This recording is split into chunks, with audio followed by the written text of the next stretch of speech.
कि जीवन क्षणभंगुर है, जीवन का कोई भरोसा नहीं। इसलिए कहते हैं कि क्षणभंगुर जीवन की कलिका, कल प्रात को जान खिले ना खिले। मलयाचल की सुच शीतल मंद, ये सुगंध समीर मिले ना मिले। ये कलियुग कलिकाल कुठार यानी कुल्हाड़ी लेकर के खड़ा है कि कलिकाल कुठार लिए है खड़ा। तन नम्र सी चोट झिले ना झिले। इसलिए कहते हैं कि जपले हरि नाम हरि रसना। क्यों? क्योंकि फिर अंत समय में ये हिले ना हिले। किसी साधक ने लिखा कि काहे माया में भुलाइल बाड़ा तोता हो। अरे खोता छोड़ के जाए के पड़ी। सगरी स्वार्थ खातिर निमन बाउर होता हो। ये खोता छोड़ के जाए के पड़ी। काहे माया में भुलाइल बाड़ा तोता हो। खोता छोड़ जाए के पड़ी। सगरी स्वार्थ खातिर निमन बाउर होता हो। कि सगरी स्वार्थ खातिर निमन बाउर होता हो। खोता छोड़ के जाए के पड़ी। काहे माया में भुलाइल बाड़ा तोता हो। खोता छोड़ के जाए के पड़ी।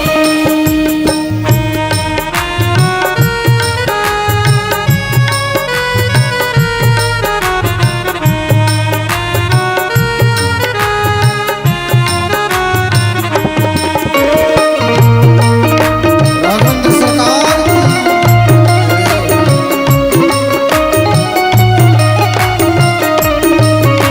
की भाव से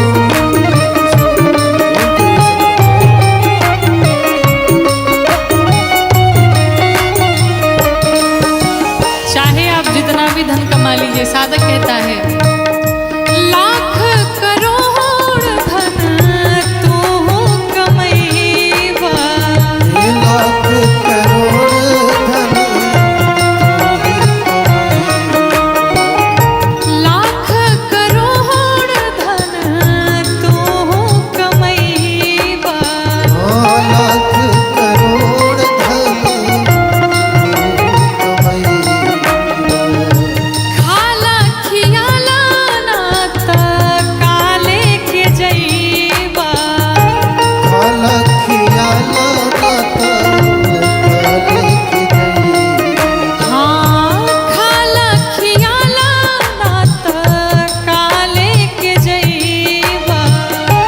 खाला खियाला काले के जई। जो कुछ भी है दान करिए, भोग करिए, अन्यथा यहाँ पर सब धरा का धरा ही रह जाएगा। और अंत समय में कितनी सुंदर बात कही साधक ने, क्या कि ताहर छीन ली है पहिरल लंगोटा हो। ताहर छीन ली है पहिरल लंगोटा हो। खोता छोड़ के जाए के पड़ी। ताहर छीन ली है पहिरल लंगोटा हो। खोता छोड़ के जाए के पड़ी।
देख नहीं कहो बड़े कपयोर का देखी नाही कहा बाड़े काका और काकी।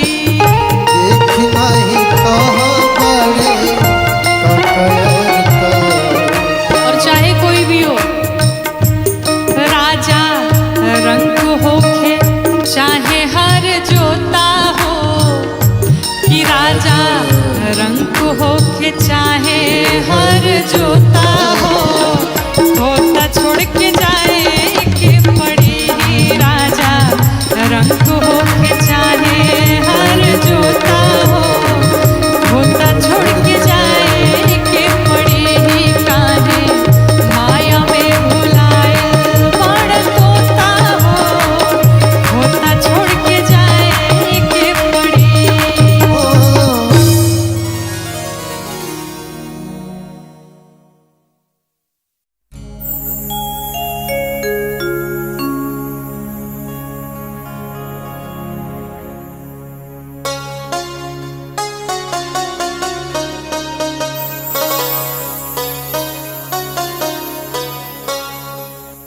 काम क्रोध मद लोभ अभिमानी में होला।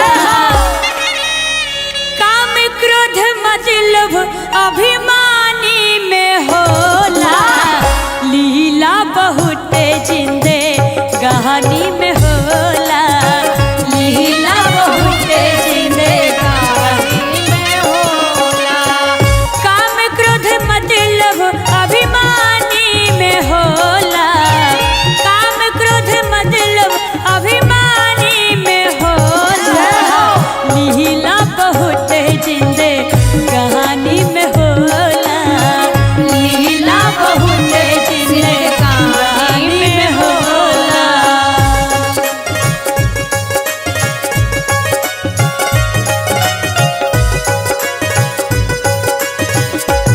जय हो।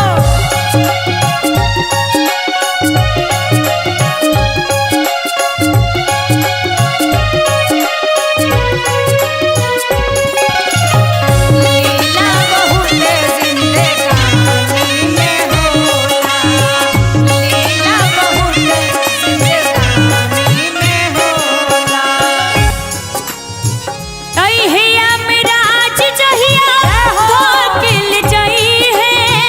पाप धर्म के तोहरा लेखा लगई है।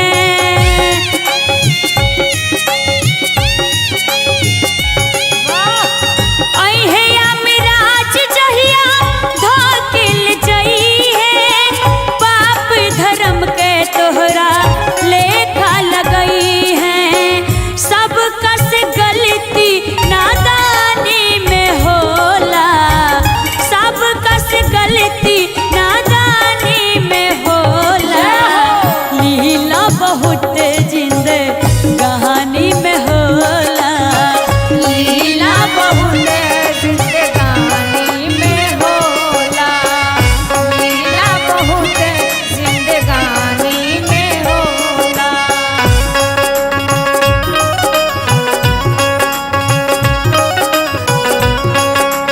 जय हो।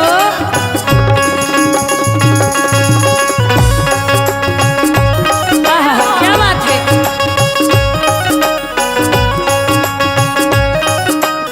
हरि बोल। जिंदे कहानी में होला। लीला बहुत जिंदे कहानी में होला। देखी कहल बा 4 दिन के चांदनी बा फिर अंधेरी रात। ये जितना लोग हम सब ये मनुष्य तन पौले बनी जाएगी लीला मात्र के लिए आपन आपन लीला करे के बा और फिर भगवान के पास जाए के बा। ऐसे गुमान देखे कैला के कौने चीज पर। 4 दिन की चांदनी बा फिर बा अंधेरा। मिटला अंधेरा ता होला सवेरा।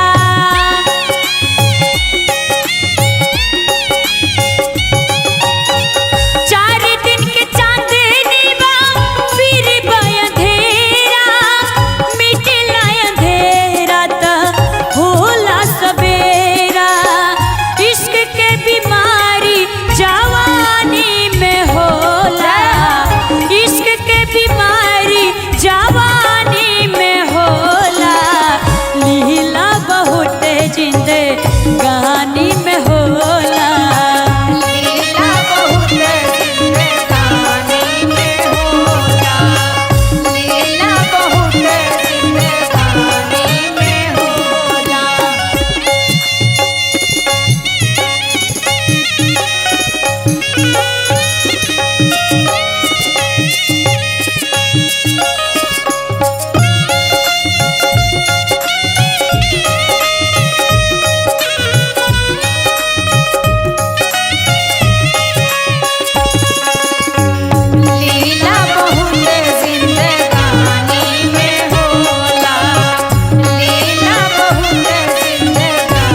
एक बार जोरदार ताली बजाई जाए और भाव से प्रभु के भजनिया बुढ़ारी में होला। भाव से अलीला बहुत जिंदे कहानी में होला। लीला बहुत जिंदे कहानी में होला। लीला बहुत जिंदे कहानी में होला। लीला बहुत जिंदे कहानी में होला। लीला बहुत जिंदे कहानी में होला। लीला बहुत जिंदे कहानी में होला। लीला बहुत जिंदे कहानी में होला।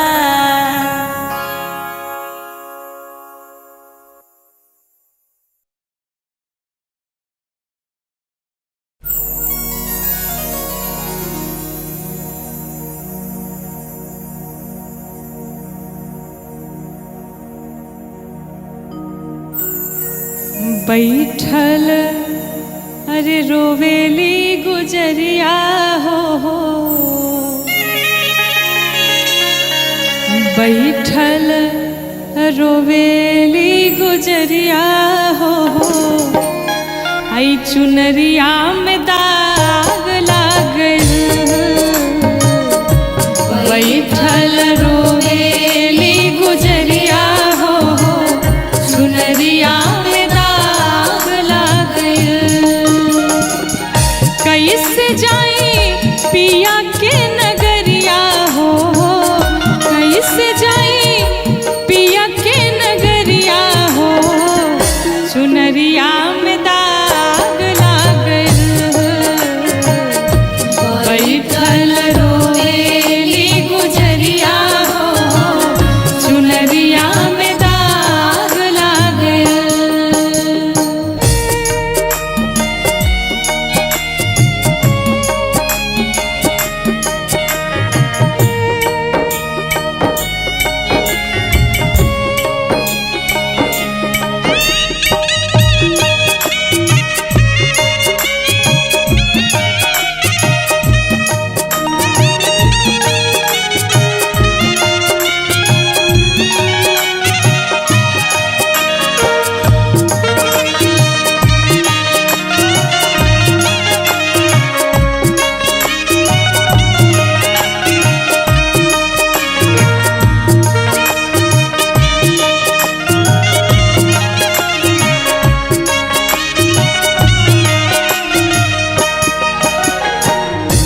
जब जीव को ये भान होता है, पूरा जीवन जब बीत जाता है और जाने का जब समय आता है तो व्यक्ति को पता चलता है हमने अपने जीवन में कुछ नहीं कमाया, लेकिन अब पछताने का फायदा क्या है।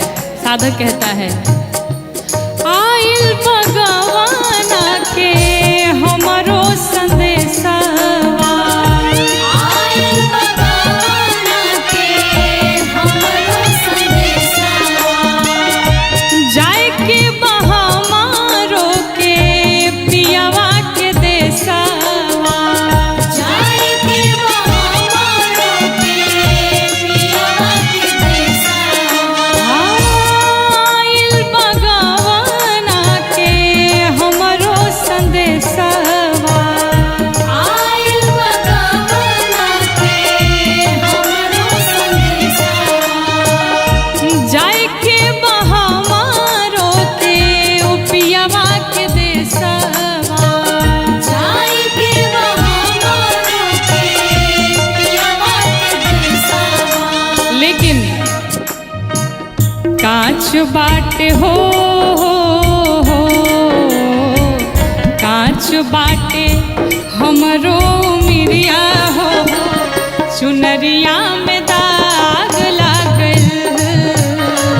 कांच बाटे हमारो मिरिया हो। चुनरिया में दाग लागल।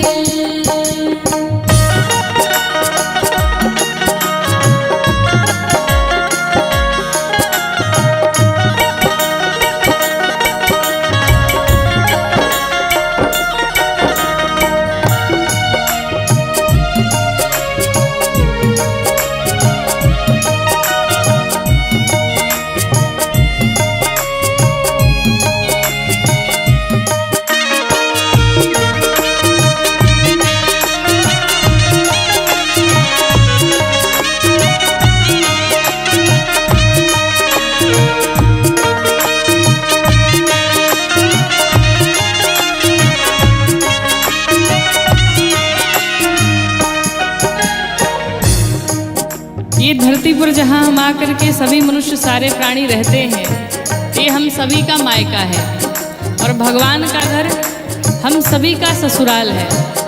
आप एक बार विचार करिए, कोई भी कन्या अपने मायके में जब आती है तो कितने दिनों तक मायके में रह सकती है? थोड़े दिनों तक। लेकिन इस मायके में आकर के हमने आपने मिलकर के 4 प्रकार के मित्र बनाए। कौन कौन से? काम, क्रोध, लोभ, मोह, ये 4 प्रकार के हमारे मित्र हैं और दिन रात हम इसी के सानिध्य में रहे, इन्हीं से हमने प्रेम किया। साधक कहता है, नैहर में 4 गो यार बनवाली, नैहर में 4 गो यार बनवाली, दिन रात नाही से नैना लड़वाली, दिन रात नाही से नैना लड़वाली, नैहर में 4 गो यार बनवाली, नैहर में 4 गो यार बनवाली, दिन रात नाही से नैना लड़वाली, दिन रात नाही से नैना लड़वाली, उनके सुतवली हमसे जरिया हो, उनके सुतवली हमसे जरिया हो, चुनरिया में दाग लागल, बैठल रोएली गुजरिया हो, चुनरिया में दाग लग गइल।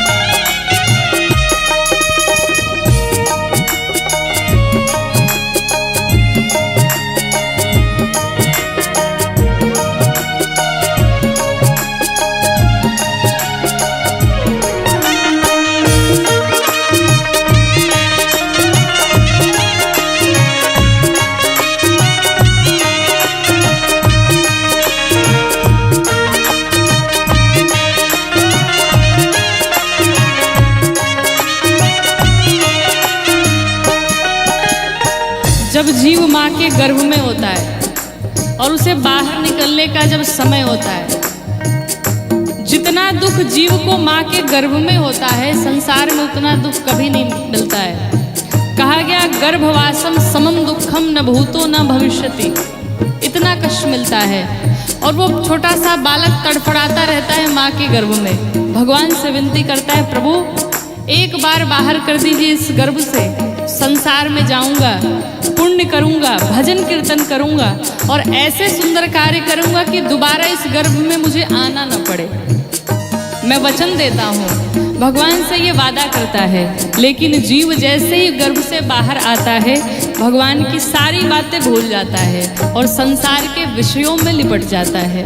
साधक कहता है, साच बात पिया वाके हम भूल गईली, साच बात पिया वाके हम भूल गइली, पछतात बानी की का कईनी, पछतात बानी की का कइली, ओ साच बात पिया वाके हम भूल गईली, साच बात पिया वाके हम भूल गइली, पछतात बानी की का कईनी। पछतात बानी की का कइली, लेकिन अब पछताने का क्या फायदा? डोली आइल हो, डोली आइल हमारी दुवरिया हो, चुनरिया में दाग लागल, बैठल रोएली गुजरिया हो, चुनरिया में दाग लग गइल। सब बात जब पूरा जीवन बीत गया तो का क्या मतलब है। और अंत समय में जब हम पछताते हैं तो हमारे पास और कोई उपाय नहीं बचता है। फिर हम क्या करते हैं, सिर्फ रोते ही रोते हैं अंत समय जब आता है तो। इसलिए साधक कहता है, बार बार कथाओं में निवेदन किया जाता है, अभी भी कुछ बिगड़ा नहीं है, अभी भी समझ जाया जाए, अभी भी भगवान के चरणों को पकड़ लिया जाए, बुरे कर्म करने से बचा जाए। साधक कहता है, चुनरी के दाग हम कैसे छोड़ाएं, चुनरी के दाग हम कैसे छुड़ाएं, कैसे सजनवा के मुहवा दिखाएं, कैसे सजनवा के मुहवा दिखाएं, ओ चुनरी के दाग हम कैसे छोड़ाएं, चुनरी के दाग हम कैसे छुड़ाएं, कैसे सजनवा के मुहवा दिखाएं। कैसे सजनवा के मुहवा दिखाएं। और ये बात सोच करके जीव लगता है रोने, लेकिन अब कोई मतलब नहीं है। साधक क्या कहता है, बरसेले हो बरसेले अखिया के बदरिया हो, चुनरिया में दाग लागल, बरसेले अखिया के बदरिया हो, चुनरिया में दाग लागल। बैठल रोवेली गुजरिया हो, चुनरिया में दाग लग गइल, बैठल रोवेली गुजरिया हो, चुनरिया में दाग लागल। बैठल रोवेली गुजरिया हो, चुनरिया में दाग लग गइल।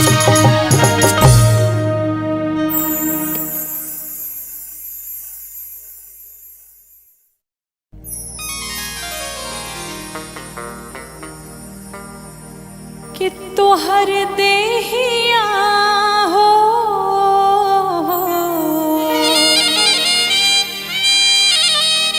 कि तोहर देहिया माटी के मकान बा, अरे काहे पर गुमान बहाना, तोहर देहिया हो तोहर देहिया माटी के मकान बा, काहे पर गुमान बाना, तोहर देहिया माटी के मकान बा, काहे पर गुमान बाना, तोहर देहिया माटी के मकान बा, काहे पर गुमान बाना।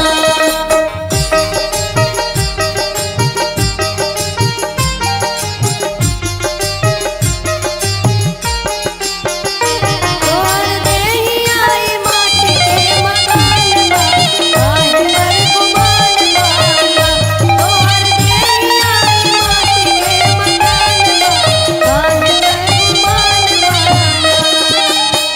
कितनी सुंदर बात साधक कहता है, जीवन में चाहे लाखों करोड़ों की संपत्ति कमा लीजिए, लेकिन मरने के बाद एक पैसे भी आपके साथ नहीं जाने हैं। इसलिए कमाना है तो पुण्य कमाइए, किसी का आशीर्वाद कमाइए, सिर्फ यही आपके साथ जाने वाला है। क्या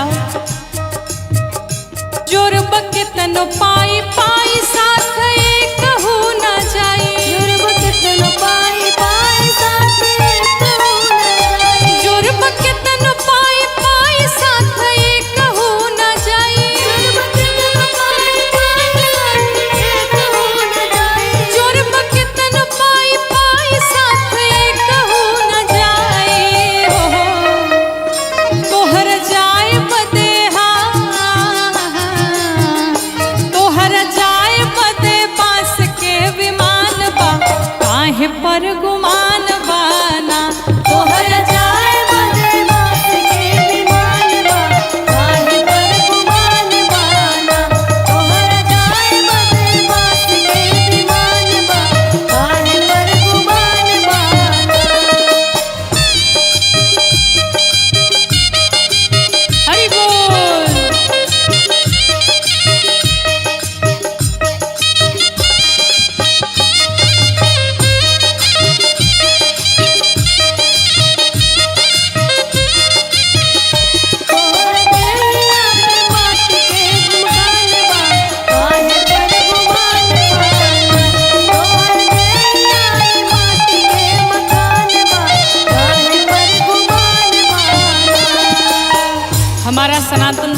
क्या सिखाता है?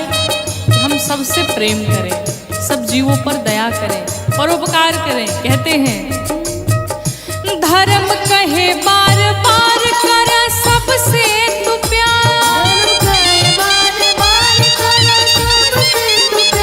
धर्म कहे बार बार कर सबसे तू प्यार, धर्म कहे बार बार कर सब ही से प्यार। जीव दुनिया के जीव दुनिया के कहीं समान बा, काहे पर गुमान बाना। जीव दुनिया के कहीं समान बा, काहे पर गुमान बाना। जीव दुनिया के कहीं समान बा, काहे पर गुमान बाना।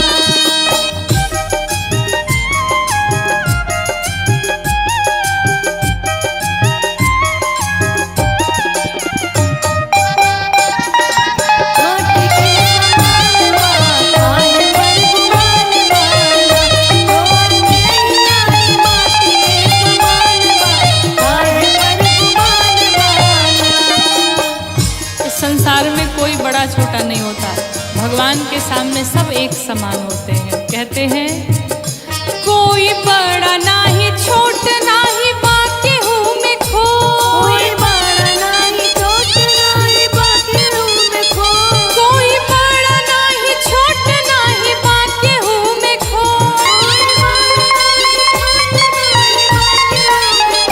कोई बड़ा नाही छोट नाही बाकी हूँ मैं खो। लोग झूठ झूठ लोग झूठ झूठ हिंदू मुसलमान बा, काहे पर गुमान बाना। लोग झूठ झूठ हिंदू मुसलमान बा, काहे पर गुमान बाना। कहर देही आई माटी के मकान बा, काहे पर गुमान बाना। तोहर देही आई माटी के मकान बा, काहे पर गुमान बाना। तोहर देही आई माटी के मकान बा, काहे पर गुमान बाना।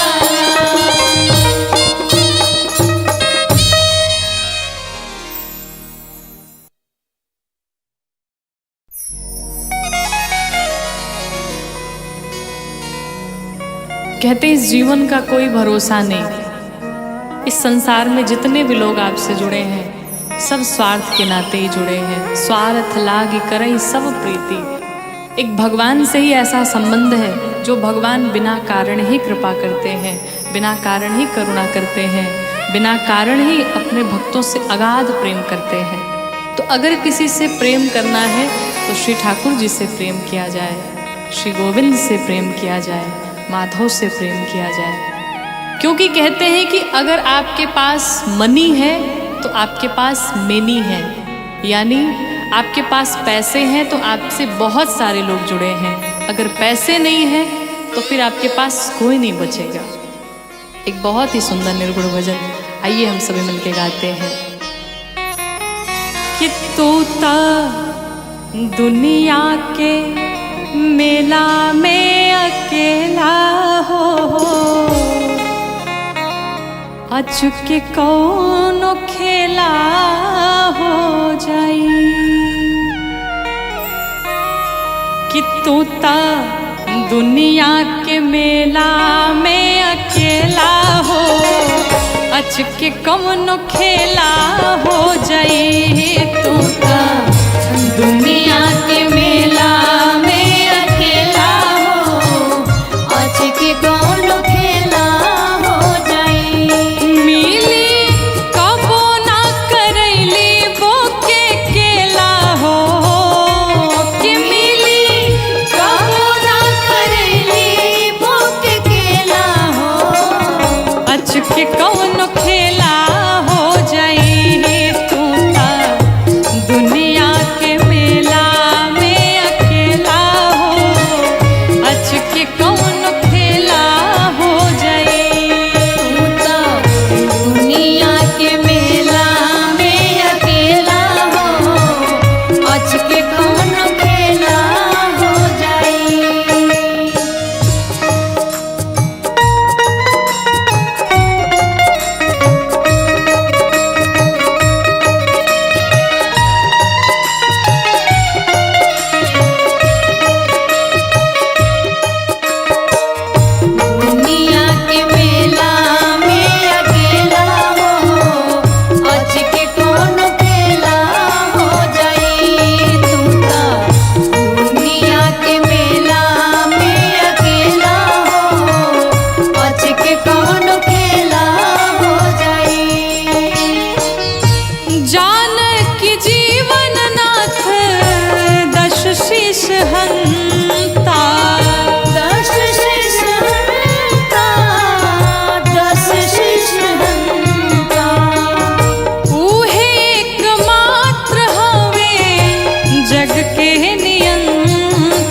जगत गुरु के बन चेला हो कि ओही जगत गुरु के बन चेला हो अच के कौन खेला हो जाई ओही जगत गुरु के बन चेला हो अच के कौन खेला हो जाई।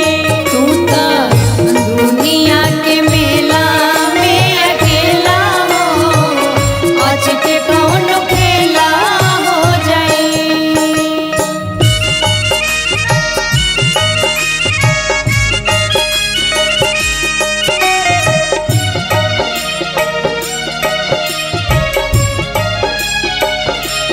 तू तो दुनिया के मेला में अकेला हो आज के कौन खेला हो जाई।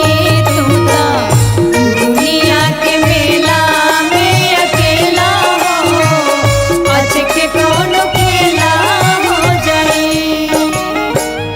घेरले बा बेटा बेटी भाई में हरारू भाई में हरारू भाई में हरारू माया में बजारू धारैल तू बेचारू धरैला बेचारू धरैला बेचारू घेरले बा बेटा बेटी भाई में हरारू माया में बजारू धारैल तू बेचारू कि यही जा केहू नाही केहू के हो खेला हो कि यही जा केहू नाही केहू के हो खेला हो अच के कौन खेला हो जाई। कांदा दुनिया के मेला में अकेला हो आज के कौन खेला हो जाई। तू तो दुनिया के मेला में अकेला हो आज के कौन खेला हो जाई।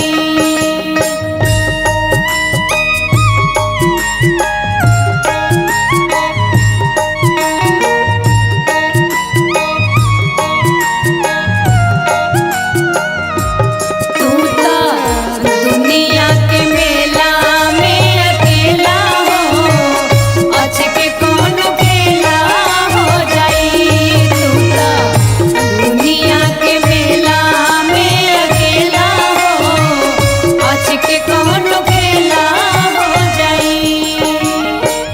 जीव कठपुतरी हा राम जी मदारी राम जी मदारी हो राम जी मदारी ऊ जवन चाहस तमने होला ए शिकारी होला ये शिकारी होला ये शिकारी हाँ जीव कठपुतरी हा राम जी मदारी ऊ जवन चाहस तमने होला ए शिकारी कि गौरी इष्ट अनुपमा अलबेला हो कि गौरी इष्ट अनुपमा याल बेला हो अच के कौन खेला हो जाई। तू तो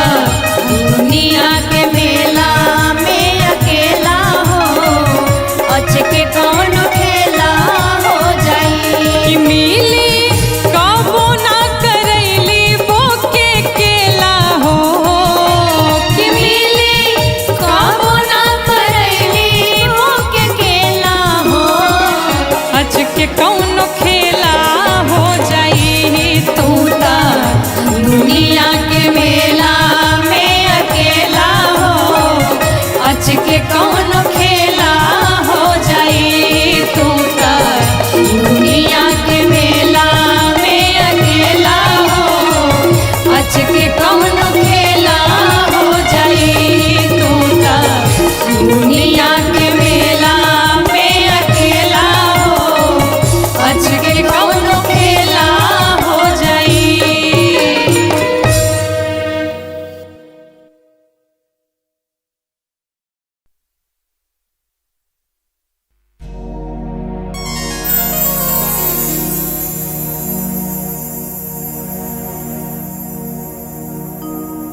जाई भवरवा हर के तोहरा संग जाई के तोहरा संग जाई भवरवा के तोहरा संग जाई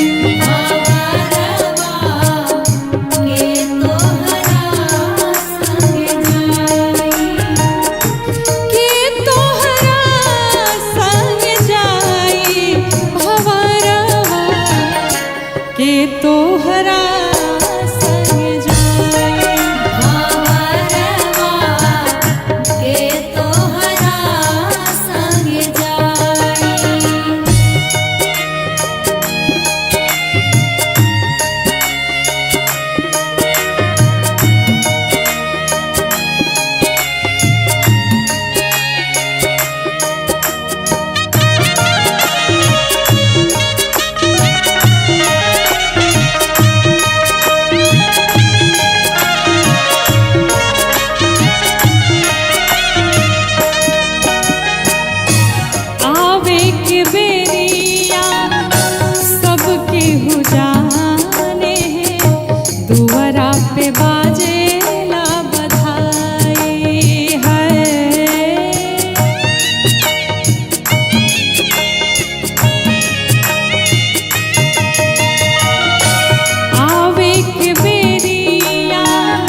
कहत कबीर